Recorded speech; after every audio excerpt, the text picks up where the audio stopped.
Oke, ada 3 tips dan trik. Oke, ada 3 tips dan trik yang teman-teman butuhkan untuk dikuasai sebelum mengikuti tes P3K.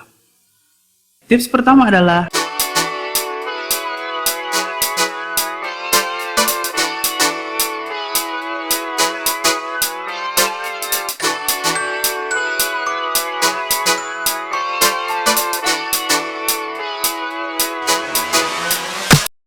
halo teman-teman sekalian, saya Ade Sulmi Indrajat, dan perkenalkan, ini channel YouTube baru saya.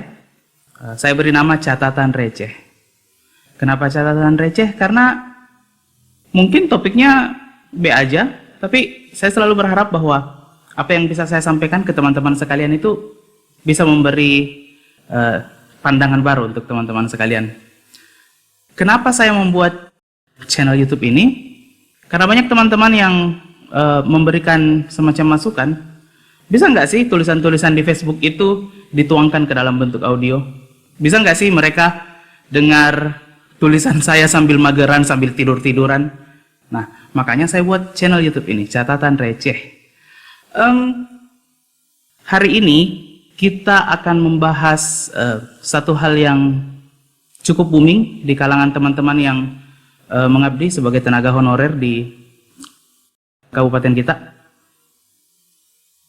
Kita akan membahas tentang pendataan non-ASN, khususnya tes P3K.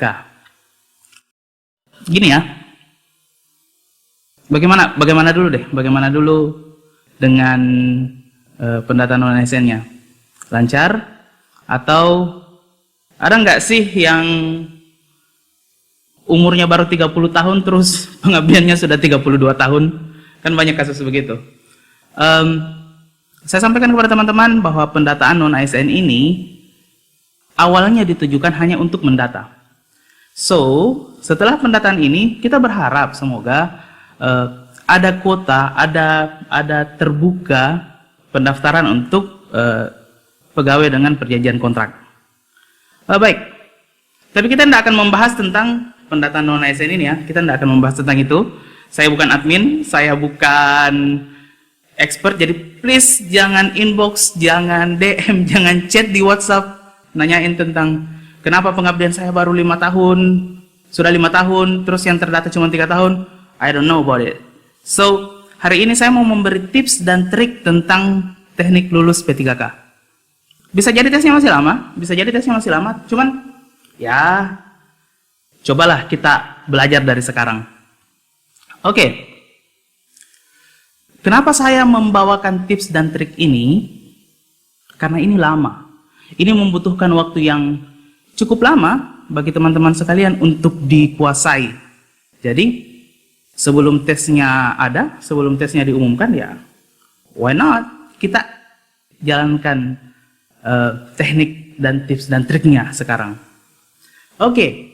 Ada 3 tips dan trik. Oke, ada 3 tips dan trik yang teman-teman butuhkan untuk dikuasai sebelum mengikuti tes P3K. Tips pertama adalah membaca. Oke. Tips kedua, masih membaca. Tips ketiga, terus membaca. Jadi sebenarnya hanya ada 1 tips dan trik agar jalan teman-teman menuju tes P3K nanti itu mudah. Membaca. Tidak ada yang lain. Oke. Teman-teman yang pernah ikut tes CPNS dan mungkin tes P3K di tahun 2021 yang lalu, teman-teman kan sudah lihat bahwa bentuk-bentuk soal yang soal-soal yang diberikan dalam tes CPNS dan tes P3K itu kan agak sedikit berbeda. Kalau tes CPNS, dia kan biasanya fokus di TKP, karakteristik pribadi, tes wawasan kebangsaan, dan tes intelijensi umum. Nah, kalau di P3K, itu sedikit berbeda. Karena TIU, kalau kita masih mengikuti juknis yang lama ya, kalau kita masih mengikuti bentuk yang lama, otomatis TIU hilang. Jadi yang bermasalah di hitung-hitungan, yang bermasalah di aritmatika, yang bermasalah di aljabar, yang bermasalah di soal cerita, yang pusing mau menghitung jumlah kursi bus yang kosong atau jualan yang belum laku, itu kemungkinan tidak ada. Itu kemungkinan sudah dihilangkan dari tes P3K-nya. So, yang teman-teman nanti akan hadapi itu adalah soal-soal yang berbentuk TKP dan TWK. TKP dan TWK ini, yang dua ini, akan bertransformasi, berubah menjadi tes yang disebut tes manajerial dengan sosiokultural. Nah, ada dua tes. Yang beda dari P3K itu juga adalah, kan kalau di tes CPNS, tes kemampuan bidang itu nanti kita ikuti setelah lulus di SKD, ya kan? Nah, kalau di tes P3K, SKB-nya maju ke depan. Jadi tes kita itu manajerial dengan sosiokultural, yang merupakan bentuk lain dari TKP dan TWK, dan tes kemampuan bidangnya diujikan juga di awal. Jadi kita langsung tes semuanya. Manajerial, sosiokultural, dan kemampuan bidang sesuai dengan latar belakang pendidikan teman-teman sekalian. Yang jadi pemikiran adalah kalau teman-teman sudah sering ikut dalam tes-tes CPNS dan tes P3K yang tahun lalu, teman-teman bisa lihat kan kalau soalnya itu panjang sekali. Soalnya kita beruntung sekali kalau bisa dapat soal yang cuma berisi 2 kalimat. Tapi kalau teman-teman kemudian dapat soal yang bentuknya 1 paragraf, bakalan sulit sekali. Makanya saya bilang tes P3K ataupun tes CPNS itu dia mau menguji seberapa cepat analisis dan daya kritis kita dalam waktu yang sempit. Makanya kadang jumlah waktu soal yang disediakan itu jauh lebih sedikit dari butir soal yang diberikan. Karena intinya begini loh, pemerintah mau lihat seberapa tepat dan seberapa cepat kita mengambil keputusan. Sebenarnya tujuan tesnya begitu, tujuan tesnya gitu loh.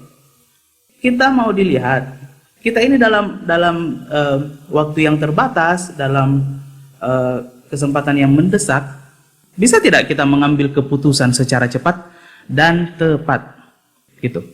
Nah, apa hubungannya dengan membaca? Membaca itu melatih daya analisis, melatih kesabaran, melatih kemampuan kritis kita untuk menemukan informasi di dalam bacaannya. Membaca itu kan bukan pekerjaan 5 menit, 10 menit, iya kan? Membaca itu pekerjaan bisa berjam-jam, bahkan bisa berhari-hari. So, dengan membaca, otomatis itu akan melatih kemampuan kita untuk menganalisis dan mengkritisi poin-poin yang ada dalam bacaan. Nah, dengan membaca, dengan sering membaca, teman-teman akan menemukan bahwa soal-soal yang diujikan di P3K nanti itu tidak akan sesulit yang teman-teman bayangkan kalau teman-teman membiasakan membaca. Tapi coba bayangkan kalau seandainya teman-teman jarang membaca, lalu kemudian mencoba untuk menemukan jawaban dari soal-soal itu, ya susah juga. Oke? Jadi intinya adalah dengan membaca, teman-teman mempunyai kemampuan analisis yang jauh lebih cepat, yang nanti akan bisa diterapkan saat teman-teman dihadapkan pada soal-soal P3K yang panjang sekali. Jadi ya tidak ada teknik lain. Tips, trik, rumus-rumus buat bahas soal, teknik scanning, skimming, itu belakangan. Itu jauh di belakang. Itu nanti menjelang tes lah kita bahas. Cuman yang penting sekarang adalah pembiasaan. Kita harus membiasakan agar teks-teks bacaan itu bisa melatih kita gitu. Kita bisa dilatih untuk membahas teks-teks panjang sebelum kemudian nanti menemukannya di soal. Intinya begitu. Jadi otak kita tidak akan cepat terbakar, tidak akan cepat berasap Saat menemukan soal-soal yang satu nomor saja sudah satu paragraf. Seperti itu. So, tidak ada teknik, tidak ada tips, tidak ada trik, rumus, scanning, skimming. Itu belakangan lah. Yang jelas teman-teman membaca dulu. Oke? Itu tips dan triknya. Sekarang, masalah membaca. Bacaan apa yang harus dibaca? Novel bisa, cerpen bisa. Membaca esai itu jauh lebih bagus sih. Cuman saya sarankan kepada teman-teman untuk memperkaya bacaan yang bisa digunakan untuk latihan. Bagaimana caranya menemukan bacaan-bacaan itu? Bisa lewat buku. Buku itu 50-70 ribuan sudah keren lah. Teman-teman bisa cari di banyak toko buku. Gramedia di Makassar itu pintunya terbuka lebar untuk teman-teman sekalian. Dan mudah-mudahan dompetnya juga mau terbuka lebar untuk membeli buku-buku itu. Gitu loh. Nah, bagaimana kalau uangnya nggak ada? Bagaimana kalau uangnya sudah habis dipakai beli bensin? Masih bisa kok. Karena pintu kantor perpustakaan juga masih terbuka lebar untuk teman-teman sekalian untuk kunjungi. Ya kan? Terus, kalau masih mager pergi di perpustakaan, kita pakai cara terakhir. Masih ada website kok. Banyak sekali website-website yang menyediakan bacaan-bacaan, cerpen, novel, atau esai untuk teman-teman sekalian. Banyak sekali. Banyak. Teman-teman bisa lihat di sini kok. Nah, kalau masih mager juga untuk membuka Google dan membuka website, rata-rata yang mau daftar P3K ini kan rata-rata umur-umur generasi X ya, generasi. Teman-teman masih punya kesempatan, karena saya yakin semua yang mau ikut tes P3K pasti sebagian besar 99% punya akun Facebook. Apa gunanya akun Facebook itu untuk melatih membaca? Teman-teman bisa mengikuti beberapa penulis yang rutin sekali mengirimkan tulisannya, yang rutin sekali menulis di dinding Facebooknya. Misalnya, kalau anak-anak muda sering baca quotes dan tulisan-tulisan Terelie misalnya, Boy Chandra, atau kalau mau yang agak apa ya, levelnya agak-agak epic sedikit, bisa baca tulisan-tulisannya Gunawan Muhammad.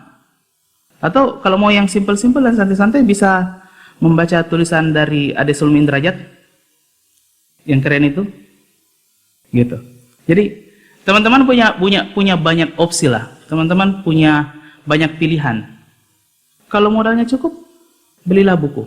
Kalau kemudian uangnya habis pakai bensin, ya pergi ke perpustakaan. Masih mager ke perpustakaan, pasti punya kuota. Silahkan dibuka websitenya. Banyak sekali website yang menyediakan bacaan-bacaan. Masih malas buka di website, pasti punya Facebook. Di Facebook silahkan di follow-follow semua penulis-penulis yang rutin menuliskan tulisannya di Facebook. Intinya adalah, biasakanlah dalam satu hari membaca satu saja bacaan. Tidak harus banyak-banyak. Supaya teman-teman kemudian terbiasa membaca teks panjang. Teks panjang inilah yang akan membantu teman-teman nanti saat mengerjakan soal, dan membantu teman-teman untuk tidak capek, untuk tidak lelah membaca soal. Seperti itu. Dan terakhir ya, kita bisa coba ya.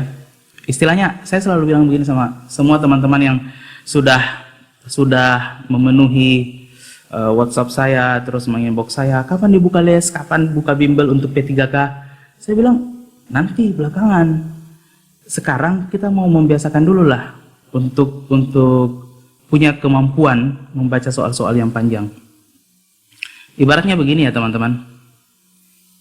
Kita membiasakan membaca untuk tes P3K itu, kita membiasakan membaca itu ibarat kita lagi mau main bola, ya. Kita lagi mau main bola, terus teman-teman udah sibuk mau belajar bagaimana cara nendang bola, bagaimana caranya membuat tendangan pisang, bagaimana caranya tendangan bebasnya bisa masuk.